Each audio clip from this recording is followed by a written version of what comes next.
Hello, good evening, नमस्कार। मैं कुंदन सिंह। आप सभी को मेरे यूट्यूब चैनल टीवीएल कोचिंग में बहुत बहुत स्वागत है। जैसा कि आपने इस वीडियो का थंबनेल देखा होगा, जी हाँ फ्रेंड्स, इस वीडियो में हम class 12th physics chapter 1 part 2 के बारे में हम अध्ययन करेंगे, जो कि बहुत ही इंपॉर्टेंट है। तो चलिए शुरू करते हैं। और यदि आप मेरे चैनल पर नए हैं तो मेरे चैनल को सब्सक्राइब कर लीजिए और बेल आइकन को ऑन कर लीजिए, ताकि प्रत्येक नोटिफिकेशन आपको मिले और आप मेरे वीडियो से लाभ उठा सके। हम इस चैनल पर 12th का जो फिजिक्स है उसका सारे चैप्टर का हम पूरा थ्योरी प्लस ऑब्जेक्टिव क्वेश्चन का वीडियो प्लस सब्जेक्टिव क्वेश्चन का वीडियो, हम सारे वीडियो आपके लिए लाएंगे। तो ऐसा ही आप हमको सपोर्ट करते रहिए। तो चलिए शुरू करते हैं। देख सकते हैं, रेखीय आवेश घनत्व को लेमडा से सूचित किया जाता है।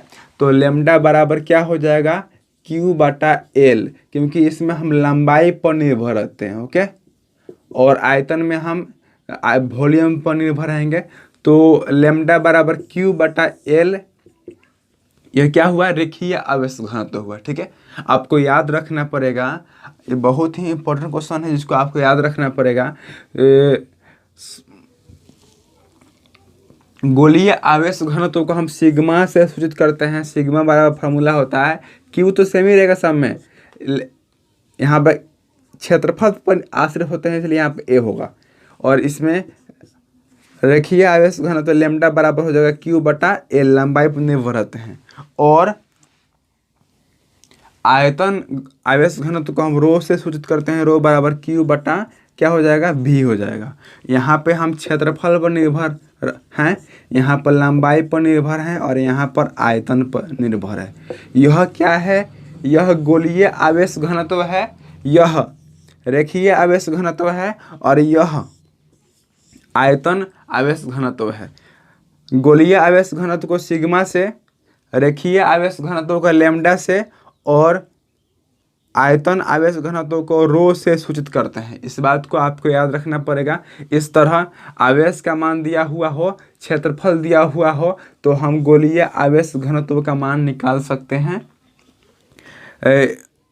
आवेश का मान दिया हुआ हो और लंबाई का मान दिया हो तो हम रेखीय आवेश घनत्व का मान निकाल सकते हैं। आवेश का मान दिया हो, आयतन का मान दिया हो, तो हम आयतन आवेश घनत्व का मान निकाल सकते हैं। और हम आपको बताए थे, आवेश जो आवेश घनत्व होता है, आवेश घनत्व का SI मात्रक यदि इसमें बात करें, इसमें तो इसमें क्या होगा, कूलम प्रति वर्ग मीटर। इसमें क्या होगा, कूलम प्रति मीटर, और इसमें कूलम प्रति घन मीटर होगा। क्यों होगा, इसमें क्षेत्रफल की बात की जा रही है इसलिए वर्ग मीटर में लिखेंगे, लंबाई की बात की जा रही है इसलिए मीटर में लिखेंगे, और आयतन की बात की जा रही है इसलिए घन मीटर में लिखेंगे। ये पॉइंट बहुत ही इंपॉर्टेंट है, इसको आप ध्यान से याद रखिए। यदि समझ में नहीं आया तो फिर से वीडियो को पीछे कर कर देख लीजिए, बहुत ही इंपॉर्टेंट टॉपिक है कि और ऑब्जेक्टिव क्वेश्चन में पूछ भी सकता है यह सवाल। इसको हम इस रूप में भी लिख सकते हैं, कूलम मीटर इनवर्स 2, इसको कूलम मीटर इनवर्स, और इसको कूलम मीटर इनवर्स 3, इस तरह भी लिख सकते हैं। तो सवाल पूछ सकता है कि गोलीय आवेश घनत्व का SI मात्रक क्या होता है, तो कूलम प्रति वर्ग मीटर कहिए या कूलम मीटर इनवर्स 2 कहिए। रेखीय आवेश घनत्व का SI मात्रक क्या होता है, तो कूलम प्रति मीटर कहिए या कूलम M इनवर्स कहिए। या आयतन आवेश घनत्व के SI मात्रक क्या होता है, कूलम प्रति घन मीटर या कूलम M इनवर्स 3 कहिए। तो इस तरह यह पॉइंट आपका क्लियर हुआ। तो इस तरह रेखीय आवेश घनत्व का फॉर्मूला क्या निकल के आया, लेमडा बराबर Q/L। यदि इस पर क्वेश्चन बनेगा, आज फॉर एग्जाम्पल देख सकते हैं क्वेश्चन बनेगा, आवेश का मान 75 एम्पियर हो तो तथा तार की लंबाई 60 मीटर हो तो आवेश घनत्व ज्ञात कीजिए। आवेश घनत्व ज्ञात कीजिए। तो आप देख सकते हैं यहाँ पर बोलेगा नहीं कि कौन सा आवेश घनत्व है, इसको आपको पहचानना होगा। तो ये देखिए, लंबाई पर निर्भर है, इसका मतलब हम क्या निकालेंगे, तो रेखीय आवेश घनत्व लेमडा बराबर हो जाएगा Q/L, जहाँ क्यू का मान क्या दिया हुआ है 75 एम्पियर, एल का मान दिया हुआ 60 मीटर। काटेंगे 15 चौका 60, 15 पचे 75, 5/4 कहिए या 4.1 4.25 कहिए, बात एक ही है। और यदि बात करें इसका ऐसी मात्रक का तो क्या होगा, कूलम प्रति मीटर, इसका राइट ऑप्शन होगा। इस तरह इसको हम सॉल्व करेंगे। इस तरह का सवाल यदि आएगा एग्जाम में तो आयतन आवेश घनत्व को हम रो से सूचित करते हैं। आप स्क्रीन पर देख सकते हैं। इकाई आयतन में आवेश की मात्रा को आयतन आवेश घनत्व कहते हैं। ठीक है। इकाई क्षेत्रफल में आवेश की मात्रा को गोलीय आवेश घनत्व कहते हैं। और इकाई लंबाई में की मात्रा को रेखीय आवेश घनत्व कहते हैं। और आयतन में क्या होगा, इकाई आयतन में आवेश की मात्रा को आयतन आवेश घनत्व कहते हैं। तो रो बराबर, अभी हम बताएं इसको हम रो बोलते हैं, क्या बोलते हैं, रो। तो रो बराबर फॉर्मूला हो जाएगा Q/V। ठीक है। और इसका ऐसी मात्रा की बात करें तो कूलम प्रति मीटर क्यू कहिए या कूलम M−3 कहिए, बात एक ही है। इस टाइप का क्वेश्चन भी यदि आएगा तो आप बना सकते हैं। इस तरह आवेश घनत्व नामक पॉइंट खत्म हुआ। अब हम अगले पॉइंट की बात करें तो अगले पॉइंट को आप स्क्रीन पर देख सकते हैं। पॉइंट है जिसका नाम है विद्युतीय क्षेत्र, इलेक्ट्रिक फील्ड। इसे कैपिटल ई से सूचित करते हैं। इसे कैपिटल ई से सूचित करते हैं। इसका डेफिनेशन आप स्क्रीन पर देख सकते हैं। इकाई घन आवेश पर जो बल काम करता है उसे विद्युतीय क्षेत्र कहते हैं। बहुत ही सिंपल सा डेफिनेशन है। इकाई घन आवेश पर जो बल काम करता है उसे ही विद्युतीय क्षेत्र कहते हैं। आप स्क्रीन पर देख सकते हैं। यदि हम कूलम का नियम का प्रयोग करें, कूलम्स लॉ के अनुसार चले तो यह आप 11 में पढ़ चुके हैं। ई बराबर फॉर्मूला होता है 1/4πε0 इंटू Q1 इंटू Q2/d²। ये होता है फार्मूला। ये फार्मूला बहुत ही इंपॉर्टेंट है। इस फार्मूला पर सवाल ही बनेगा, आप ध्यान से देखिए।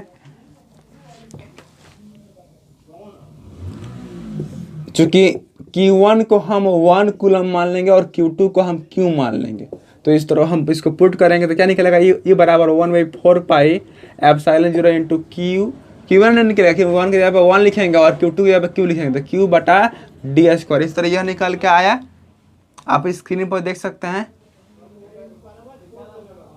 तो यह जो है, यही क्या है, यही विद्युतीय क्षेत्र का व्यंजक है। यदि कोई क्वेश्चन दिया हुआ होगा और उसमें हमको विद्युतीय क्षेत्र निकालना होगा तो हम इसी फार्मूला का यूज करेंगे। यही विद्युतीय क्षेत्र का व्यंजक है। ओके। स्क्रीन पर जो भी मतलब थ्योरी आ रहा है उसको पॉज कीजिए, उस थ्योरी को लिखिए। उसके बाद जो हम बोर्ड पर सॉल्यूशन सॉल्व कर रहे हैं उसको भी उसके नीचे लिखते चलिए ताकि आपका तैयारी बढ़िया से हो सकेगा। इस तरह विद्युतीय क्षेत्र की इकाई की बात करें तो विद्युतीय क्षेत्र की इकाई E बराबर हो जाएगा न्यूटन/कूलम। ठीक है। इसको हम इस तरह लिख सकते हैं, या एन सी ऊपर जाएगा तो NC इनवर्स हो जाएगा। तो विद्युतीय क्षेत्र की इकाई क्या है, ऑब्जेक्टिव क्वेश्चन में पूछ सकता है। ध्यान से देखिए, विद्युतीय क्षेत्र क्या इकाई है, विद्युतीय क्षेत्र का SI मात्रक क्या होगा, तो विद्युतीय क्षेत्र का SI मात्रक न्यूटन सेकंड इनवर्स होगा। आपको याद रखना पड़ेगा कि विद्युतीय क्षेत्र का SI मात्रक न्यूटन सेकंड इनवर्स कहिए या न्यूटन प्रति कूलम कहिए, बात एक ही है। न्यूटन प्रति कूलम या न्यूटन कूलम इनवर्स कहिए, बात एक ही है। यदि बीमा की बात करें, विद्युतीय क्षेत्र की बीमा की बात करें, बीमीय सूत्र का, तो क्या निकल के आएगा, तो न्यूटन को हम क्या लिखते हैं, MLT इनवर्स 2 लिखते हैं। और कूलम के जगह पे हम क्या लिख सकते हैं, IT लिख सकते हैं। इसी को आप ऊपर लेके जाएंगे तो ML हो गया। T के पावर में 1 है, ऊपर जाएगा तो T के पावर -1 हो जाएगा। तो T के पावर -2 और -1 -3 हो गया। T के पावर -3 और I ऊपर जाएगा तो I इनवर्स हो जाएगा। तो यही क्या है, यही विद्युतीय क्षेत्र का विमीय सूत्र है। ऑब्जेक्टिव सवाल आएगा कि विद्युतीय क्षेत्र का ऐसे मात्रक क्या है, तो न्यूटन प्रति कूलम या न्यूटन कूलम इन्वर्स कहिए, या विद्युतीय क्षेत्र का ऐसी विमीय सूत्र क्या होगा, तो MLT इन्वर्स 3 I इन्वर्स होगा। आपको इसी पर टिक करना होगा, तो तब जाकर आपका ऑप्शन राइट होगा। इस तरह अगले पॉइंट को आप स्क्रीन पर देख सकते हैं, विद्युतीय विभव इलेक्ट्रिक पोटेंशियल। इलेक्ट्रिक पोटेंशियल को आप बोर्ड पर देख सकते हैं। इलेक्ट्रिक पोटेंशियल को हम V से सूचित करते हैं, ठीक है। इकाई घन आवेश को अनंत से नियत बिंदु तक लाने में किए गए कार्य को विद्युतीय विभव कहते हैं। आप स्क्रीन पर देख सकते हैं, पॉज कीजिए और इसको नोट कीजिए। इसके पहले वाले की तरह इसको भी हम करेंगे। Q2 को हम मान लेंगे 1 और Q1 को हम मान लेंगे Q। तो इस तरह F बराबर फार्मूला क्या होगा, 1/4 pi epsilon 0 into Q1 into Q2 बटा d²। ऐसा होगा ना, इस तरह ऐसा होगा।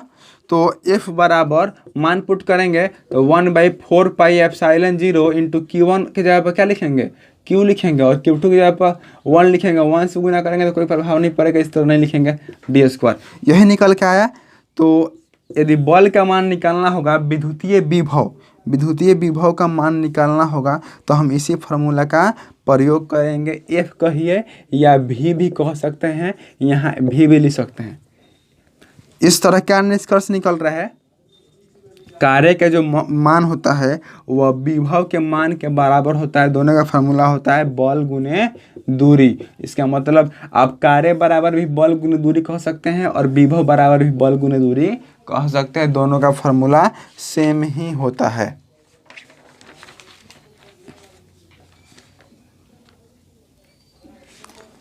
इस तरह हम आगे मान पुट करेंगे तो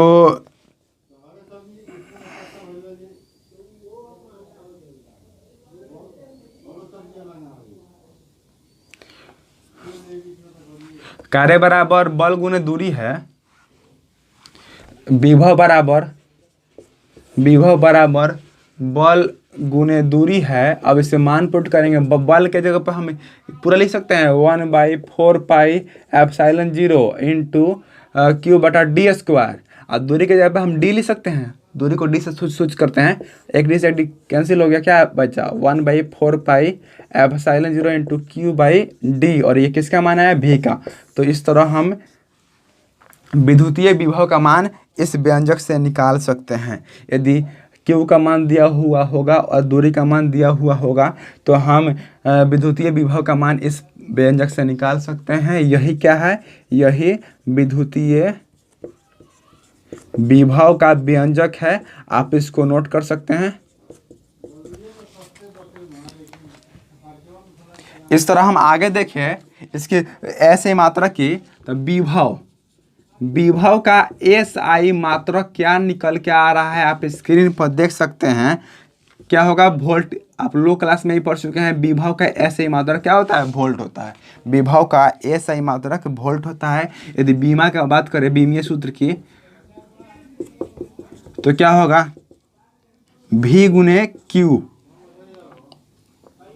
V बराबर क्या हो जाएगा, W बटा Q।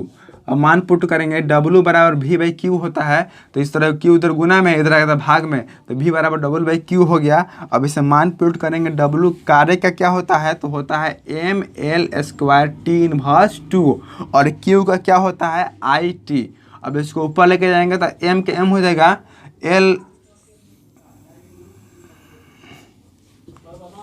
M के M हो जाएगा, L² का L² हो जाएगा, और T ऊपर जाएगा तो T के पावर -3 हो जाएगा, और I इन्वर्स हो जाएगा। तो यही क्या निकल के आया, यही विद्युतीय विभव का विमीय सूत्र है। यदि ऑब्जेक्टिव क्वेश्चन में आएगा कि विद्युतीय विभव का SI मात्रक क्या होता है, तो वोल्ट पर टिक करना होगा। और सवाल आएगा कि विद्युतीय विभव का विमीय सूत्र क्या होता है, तो ML² T inverse 3 I inverse पर टिक करना होगा। इस तरह आगे वाले प्रश्न को आप बोर्ड पर देख सकते हैं। बहुत ही इंपॉर्टेंट क्वेश्चन है। यह क्वेश्चन कई बार 2 नंबर में पूछा गया है। 2019 में भी इस तरह का सवाल आया था। सवाल है, विभव और विद्युतीय क्षेत्र में क्या अंतर है, यहाँ क्या संबंध है, क्या संबंध है विद्युतीय विभव और विद्युतीय क्षेत्र में क्या संबंध है आप बोर्ड पर देख सकते हैं। तो विद्युतीय विभव को हम V से सूचित करते हैं। V बराबर फार्मूला होता है 1/4πε0 इंटू Q/D। ओके, और विद्युतीय क्षेत्र को हम E से सूचित करते हैं। E बराबर फार्मूला होगा 1/4πε0 इंटू Q/D²। यही ना होता है।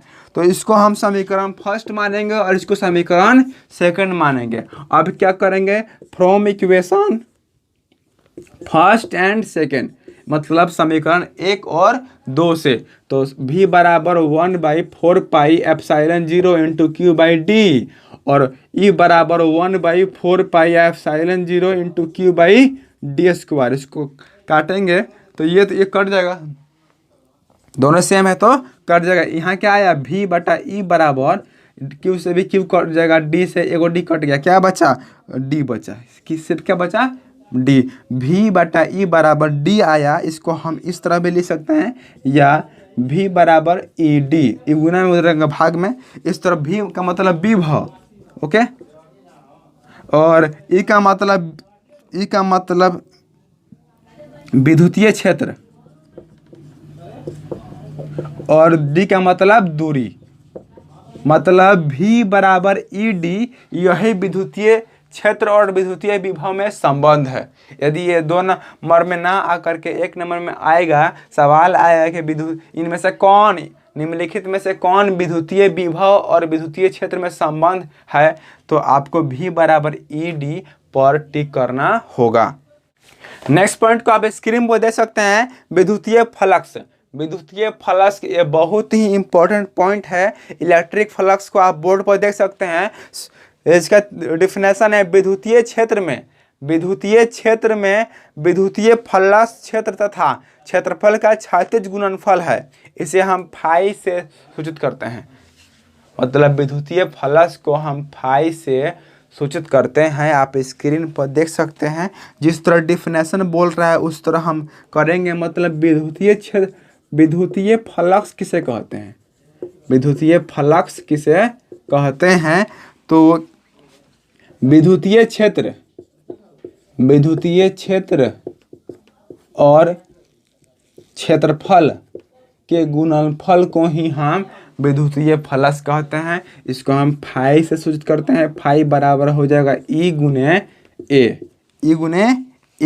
और यदि कोण होगा, यदि कोण का मान कोण हो तो इस बात को याद रखना पड़ेगा, यदि कोण नहीं होगा तो विद्युतीय फ्लक्स का मान होगा विद्युतीय क्षेत्र गुने क्षेत्रफल, यानी फाई बराबर EA। ओके, और यदि कोण होगा तो फाई बराबर फॉर्मूला होगा EA कोस थीटा। EA क्या होगा, कोस थीटा। इस बात को आपको याद रखना होगा। यदि कोण होगा तो यह फार्मूला होगा, कोण नहीं होगा तो यह फार्मूला होगा। और यदि थीटा का मान 0 डिग्री हो तो फाई बराबर क्या हो जाएगा, EA, और कोस 0 डिग्री का मान कितना होता है, 1 होता है, और 1 से गुना करेंगे तो कोई प्रभाव नहीं पड़ेगा, फाई बराबर EA ही निकल कर आएगा। और यदि 90 डिग्री होगा, और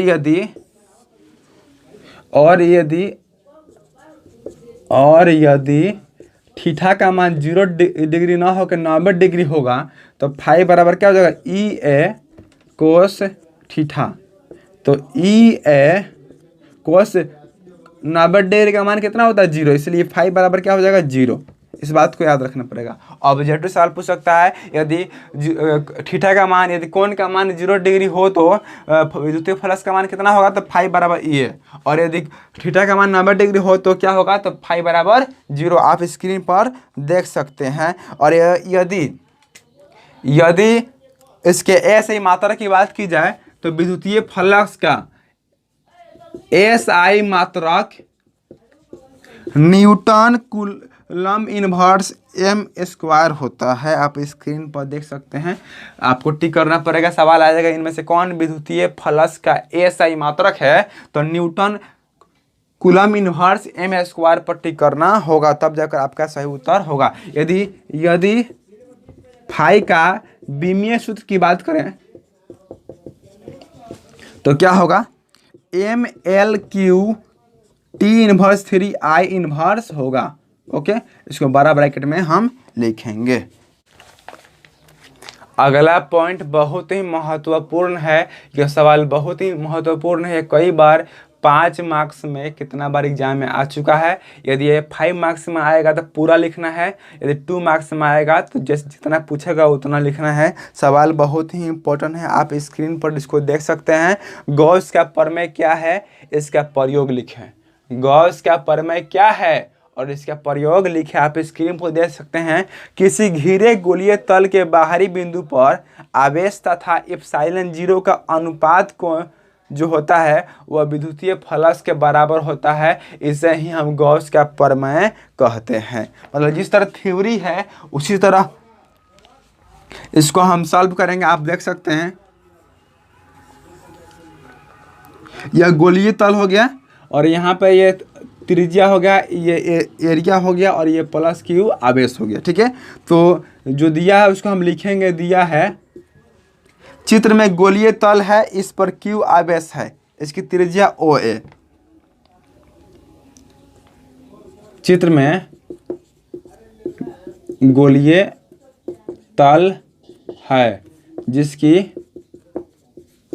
यहाँ पर ओ ले लेंगे, जिसकी त्रिज्या कितनी है, जिसकी त्रिज्या ओ ए बराबर आर है।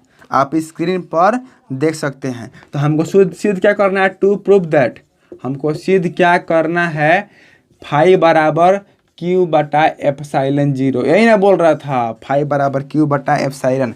मतलब विद्युतीय फ्लक्स का जो मान होता है वह आवेश और एप्सिलॉन 0 के अनुपात के बराबर होता है। इसी को हम गॉस का प्रमेय कहते हैं। ऑब्जेक्टिव क्वेश्चन में आएगा इनमें से कौन गॉस का प्रमेय है, तो इसी पर टिक करना होगा, फाई बराबर क्यू बटा एप्सिलॉन 0।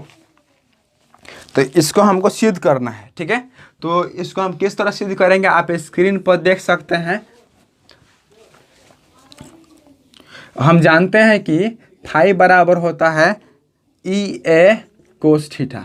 ठीक है, और यदि एंगल ना हो तो फाई बराबर होता है ई ए। अभी हम देखे थे इसके पहले वाले क्वेश्चन में। और ई बराबर होता है formula 1/4 pi epsilon 0 into Q बटा आर स्क्वायर कहिए चाहे डी स्क्वायर कहिए, आर ही यहाँ पे हम दूरी मान लेते हैं, आर स्क्वायर हो गया।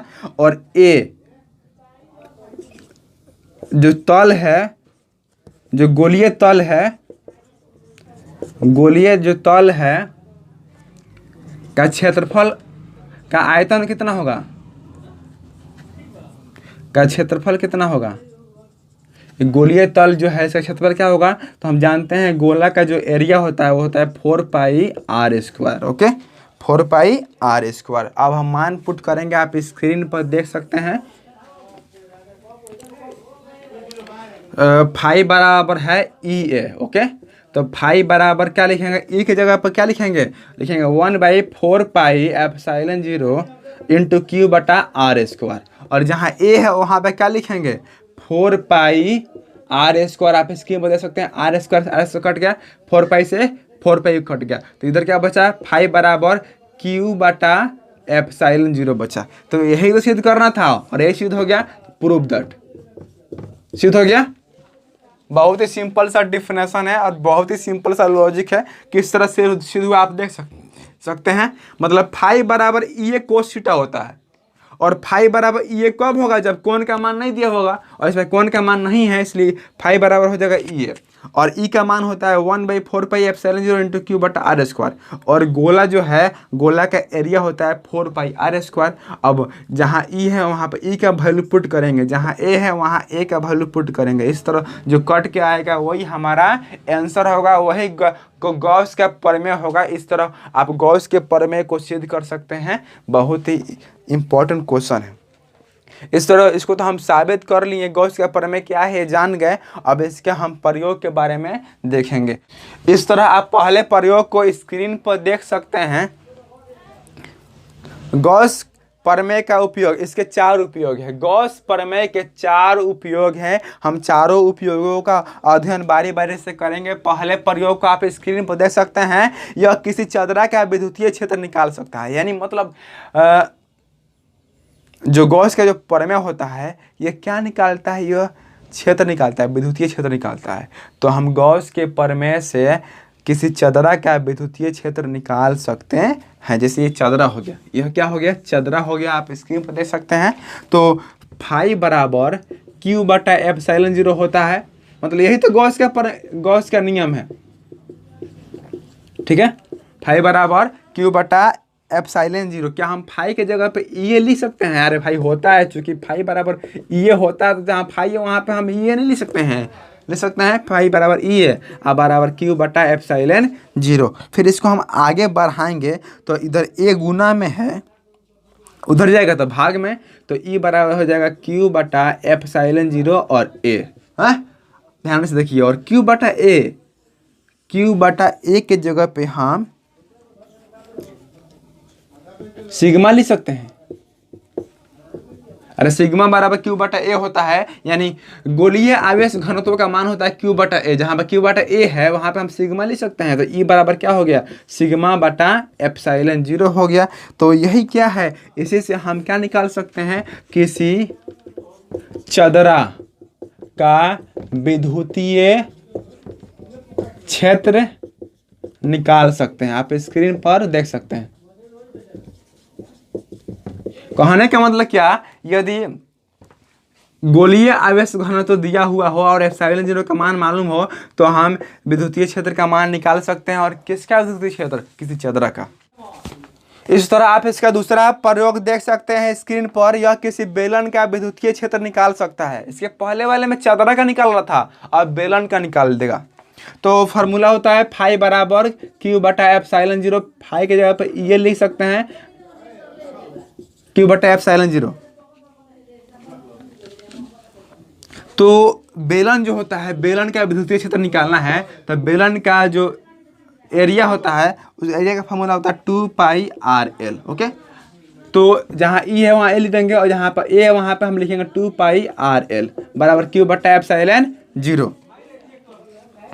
अब ये तो गुना में हो जाएगा तो भाग में ई बराबर हो जाएगा क्यू बटा एप्सिलॉन 0 और इनटू 2 पाई आर एल। इस तरह होगा ना, आप स्क्रीन पर देख सकते हैं।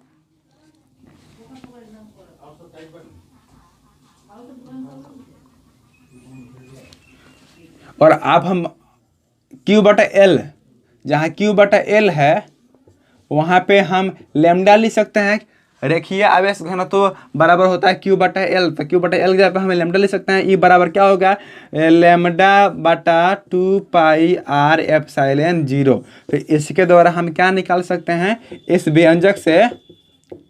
व्यंजक से हम किसी बेलन का विद्युतीय क्षेत्र निकाल सकते हैं। इस तरह इसका तीसरा प्रयोग आप स्क्रीन पर देख सकते हैं। थर्ड प्रयोग में क्या है, यह किसी गोला का विद्युतीय क्षेत्र निकाल सकता है। किसी गोला माने चदरा का भी निकाल देगा, बेलन का भी निकाल देगा और गोला का भी निकाल देगा। फाई बराबर होता है क्यू बटा एप्सिलॉन 0। आप स्क्रीन में देख सकते हैं, फाई के जगह पर लिखेंगे ई है और क्यू बटा एप्सिलॉन 0, जहाँ ए इधर गुना में उधर जाएगा तो भाग में ई बराबर हो जाएगा क्यू बटा एप्सिलॉन 0 ए। तो जो गोला होता है, गोला का एरिया का फॉर्मूला क्या होता है, 4 पाई आर स्क्वायर। तो ई बराबर क्या हो जाएगा, क्यू बटा epsilon 0 into 4 pi are square. मतलब इस व्यंजक से क्या, इस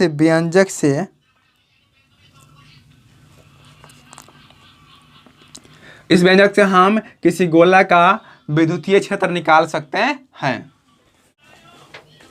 अगला पॉइंट बहुत ही महत्वपूर्ण है, यह कई बार 2 मार्क्स में आ चुका है। यदि आपको विश्वास नहीं हो रहा है तो क्वेश्चन बैंक निकाल के आप देख सकते हैं। क्वेश्चन है विद्युतीय प्रेरण क्या है। विद्युतीय प्रेरण क्या है, बहुत ही सिंपल सा डिफिनेशन है। इसके डिफिनेशन को आप स्क्रीन पर देख सकते हैं। मतलब इस चित्र समझ लीजिएगा, इसका डिफिनेशन अपने आप समझ में आ जाएगा। 2 प्लेट है, एक को मान लेंगे ए और एक को मान लेंगे बी। ध्यान से सुनिए, 2 प्लेट है, एक प्लेट पर प्लस क्यू आवेश देने पर दूसरे प्लेट पर माइनस क्यू आवेश अपने से उत्पन्न हो जाता है। इसी को ही हम विद्युतीय प्रेरण कहते हैं। बहुत ही सिंपल डिफिनेशन है। यह वैसी घटना है जिसमें 2 प्लेटों को लेकर एक दूसरे के समांतर रखा जाता है। पहले प्लेट पर प्लस क्यू आवेश, और दूसरे प्लेट पर माइनस क्यू आवेश होता है। यदि एक प्लेट पर प्लस क्यू आवेश दिया जाता है तो दूसरे प्लेट पर माइनस क्यू आवेश अपने से उत्पन्न हो जाता है। इसे ही हम विद्युतीय प्रेरण कहते हैं। आप डिफिनेशन को बोर्ड पर से नोट कर सकते हैं। मतलब दो प्लेट है और दोनों प्लेट में से किसी एक प्लेट पर प्लस क्यू आवेश दिया जाता है तो दूसरे प्लेट पर माइनस क्यू आवेश अपने से उत्पन्न हो जाता है। इसी को ही हम विद्युतीय प्रेरण कहते हैं। तो अगला पॉइंट है लॉरेंस बल क्या है। बहुत ही इंपॉर्टेंट क्वेश्चन है ये, 2019 में 2 मार्क्स में आया था। आप क्वेश्चन बैंक से देख सकते हैं। लॉरेंस बल क्या है? तो यदि किसी आवेश को चुंबकीय क्षेत्र में नचाया जाए तो एक बल काम करता है जिसे हम लॉरेंस बल कहते हैं। यह चुंबक हो गया और इसका यह एन पोल हो गया और यह एस पोल हो गया। और यहाँ पे हमें फार्मूला होता है लॉरेंस बल बराबर फार्मूला होता है ए बराबर q v B sine theta. यदि कोण हो तो कोण यानी थीटा हो तो यह फार्मूला होगा, और यदि थीटा ना हो